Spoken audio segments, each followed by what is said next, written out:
Welcome friends to my YouTube channel Best Audiobooks of All Time. If you like the content of this video, please share, subscribe, hit the bell icon and like. The first chapter of the book, The Honjin Murders by Seishi Yokomizo. Chapter 1, The Three-Fingered Man. Before recording the strange history that follows, I felt I ought to take a look at the house where such a gruesome murder was committed. Accordingly, one afternoon in early spring, I set off, walking stick in hand, for a stroll around that infamous residence. I was evacuated to this rural farming village in Okayama Prefecture in May of last year, at the height of the bombing raids. And since that day, everyone I have met has talked to me at least once of what some call the Koto murder case and others the Honjin murder case at the home of the Ichanagi family. Generally, as soon as people hear that I am a writer of detective stories, they feel compelled to tell me of any murder case with which they have the slightest personal connection. I suppose rumors of my profession had reached the ears of the villagers, so every single one managed to bring up the topic of the Honjin murder case at some point. For the people of this village, there could hardly be a more memorable case, and yet most of them were not aware of the full horror of this crime. Usually, when people tell me these kinds of tales, they never turn out to be as interesting to me as they are to the teller, much less potential material for a book. But this case was different. From the moment I heard the first whispers about the case, I was fascinated. Then, when I finally got to hear the account from the lips of F, the man most directly connected to the case, I was at once seized with a great excitement. This was no ordinary murder. The perpetrator had scrupulously planned the whole ghastly deed. What's more, it was worthy of the label Locked Room Murder Mystery. The Locked Room Murder Mystery, a genre that any self-respecting detective novelist will attempt at some point in his or her career. The murder takes place in a room with no apparent way for the killer to enter or exit. Constructing a solution is an appealing challenge to the author. As my esteemed friend Eizo Ino wrote, all of the works of the great John Dickson Carr are some variation on the locked room murder theme. As a writer of detective novels myself, I intended one day to try my hand at one of these, and now I have been unexpectedly blessed. One has fallen right into my lap. I know it's shocking, but I feel I owe a debt of gratitude to the killer for devising such a fiendish method to stab this man and woman. When I first heard the story, I immediately racked my brain to think of any similar cases among all the novels I have read.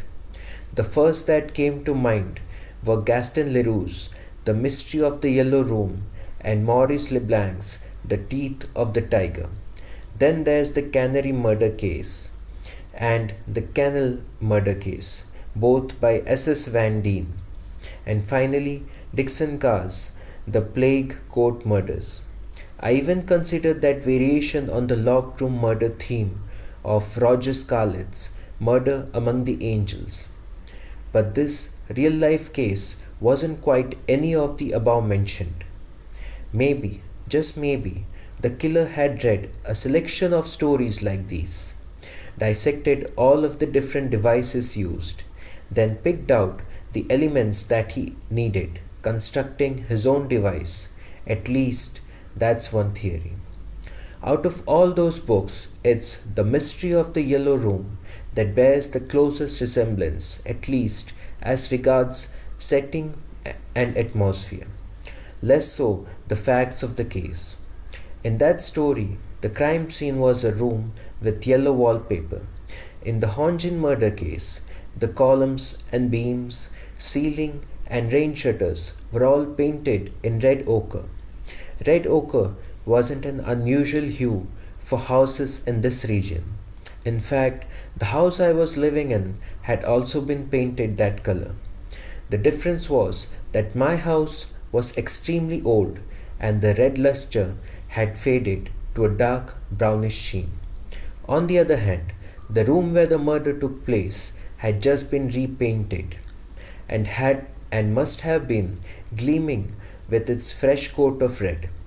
The tatami mat flooring and the Fusuma sliding doors that divided the two main rooms were brand new too, and there was a yobu folding screen decorated with gold leaf. The only unpleasant sight must have been the couple lying there, soaked in the crimson of their own blood. To me, the most captivating element of this case was the way in which the traditional Japanese string instrument known as the koto was connected from beginning to end. At all the critical moments, its eerie music could be heard. I, who have never quite escaped the influences of romanticism, still find that incredibly alluring. A locked room murder, a red ochre painted room, and the sound of the koto. All of these elements are so perfect, too perfect, like drugs that work a little too well. If I don't hurry to get it all down in writing, I fear their effects may start to wear off. Now, I seem to have got a little bit ahead of myself. From my house to the grounds of the Ichanagi residence takes roughly 15 minutes on foot. It's in the same hamlet of Yamanoya, just outside the larger village of O. A hill lies to the north of Yamanoya, made up of three gentle ridges, reminding me somehow of the legs of a starfish. At the very tip of one of those legs sits the grand residence of the Ichanagi family. A small stream runs along the west side of the Starfish Hill, and on the east there is a narrow road coming from the village of Edge. Shortly after the stream and the road round the foot of the hill, the two meet. The Ichanagi home occupies the roughly triangular acre and a half of land in between. In other words, the property is enclosed by the hill to the north, the stream to the west, and the Edge Village Road to the east. The main entrance faces the road on the east side. I began by walking by that side with its grand black gate embellished with studs. An imposing wall stretched to both left and right, running for a total of about 350 feet. When I looked in through the gate, I saw that there was another inner fence, indicating that the property was as impressive as rumor had suggested. However, I couldn't see beyond their inner fence. I tried walking around the south end of the premises to the west side and then followed the stream in a northerly direction. At the very northern corner of the outer wall, I came across a broken down water wheel and a simple wooden bridge. I crossed the bridge and clambered up to the steep side of the hill, ducking down to push my way through the thick bamboo that grew there. From up here on the hillside that formed the northern boundary of the Ichanagi property, I had almost a perfect bird's eye view over the grounds. The closest roof to me was that of the annex house, the scene of that terrible murder. From what I had heard in the village, this building had originally been constructed for the retired head of the Ichanagi family and was much smaller than the main house, comprising only 2 rooms, one 8 and the other 6 tatami mats in size. Yet typical of this type of structure, although the building itself was small, the garden was extensive, stretching both to the south and west sides, and crammed with trees, bushes, and ornamental rocks. I'll write about this annex house in more detail later.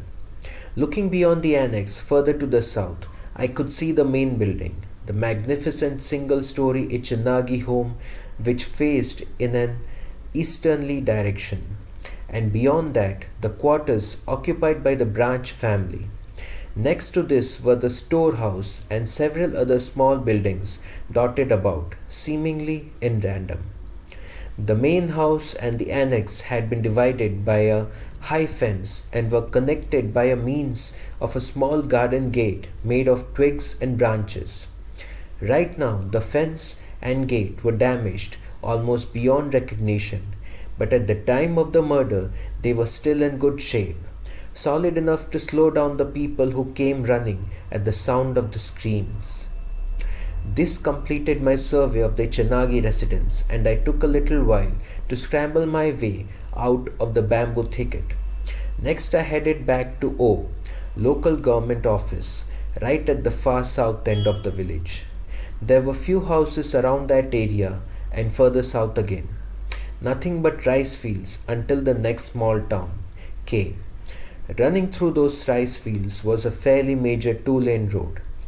If you walked about 40 minutes total, you would come to a N train station. In other words, if you were traveling by train, there was no other way to enter O village than by this road. You were forced to pass in front of the government building on your way in. Right across the street from it was a tavern with an earthen floor and a simple window in the front. It was a place where wagon drivers and other tradesmen would stop by for a quick drink and something to eat. But more significantly, the character who would go on to play a central role in what I am calling the Honjin murder case made his first appearance at this very tavern. This was the first sighting of the three-fingered man.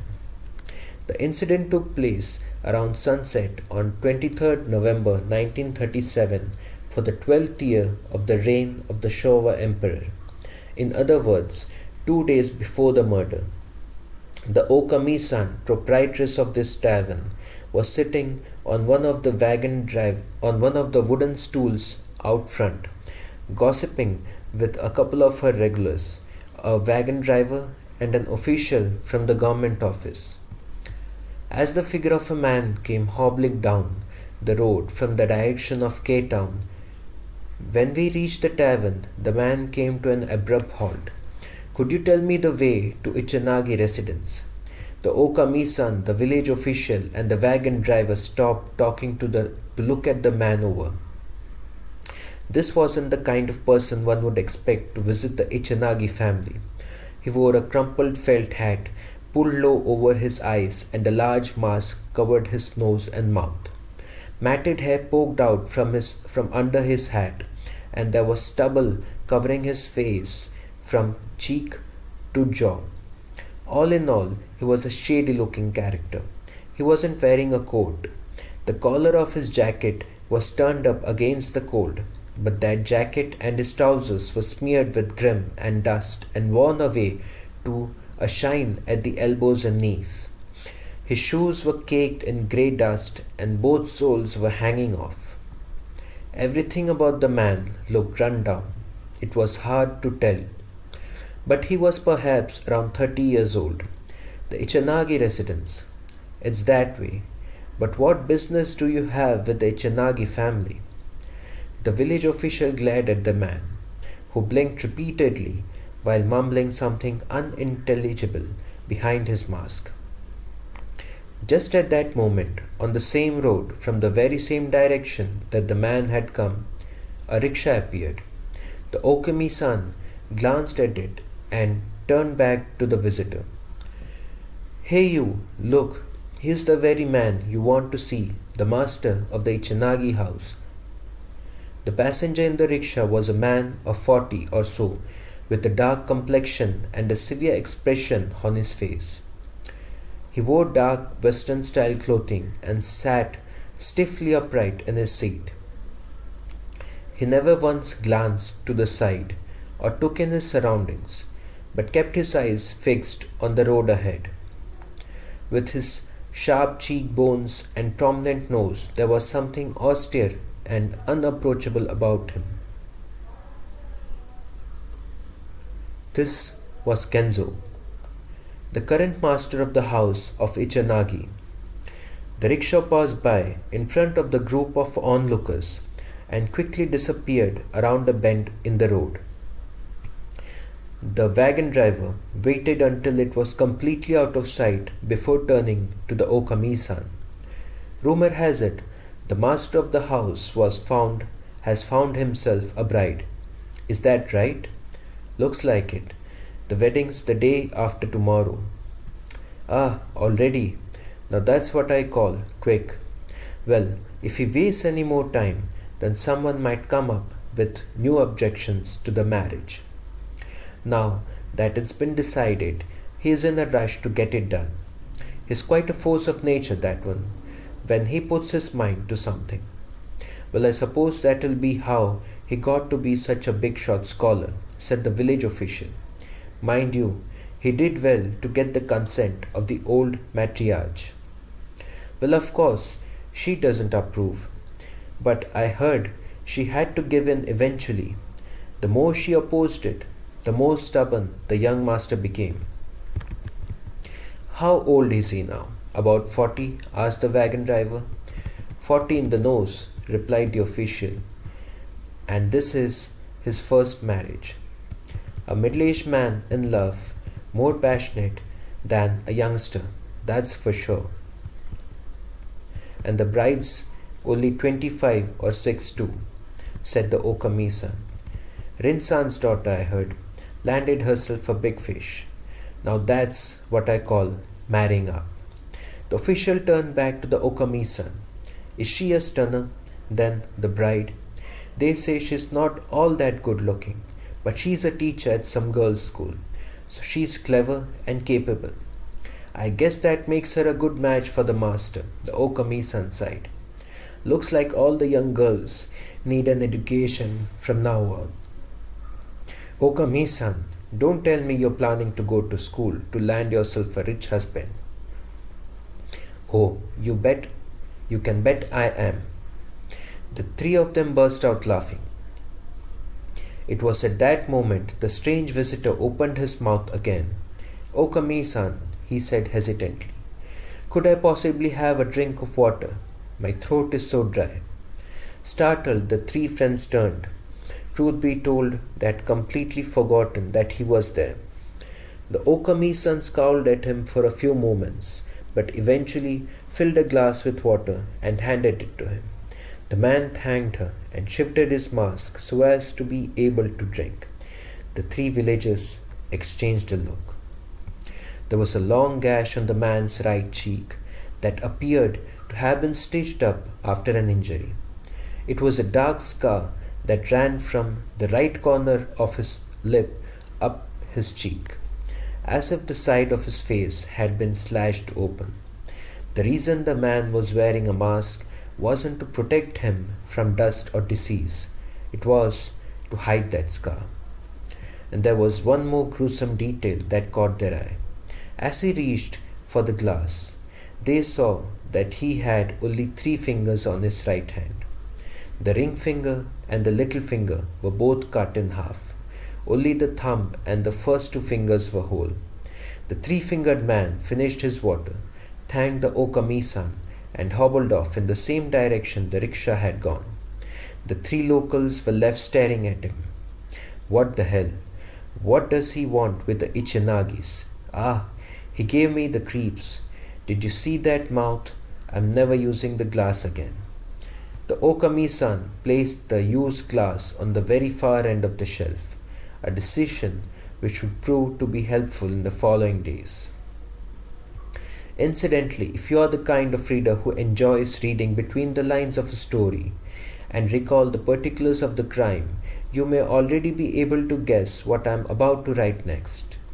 Namely, that you only need 3 fingers to play the koto. Its strings are traditionally plucked by the thumb, index, and middle fingers. End of chapter 1. If you like the content of this video, please share, subscribe, hit the bell icon, and like the video. Thank you.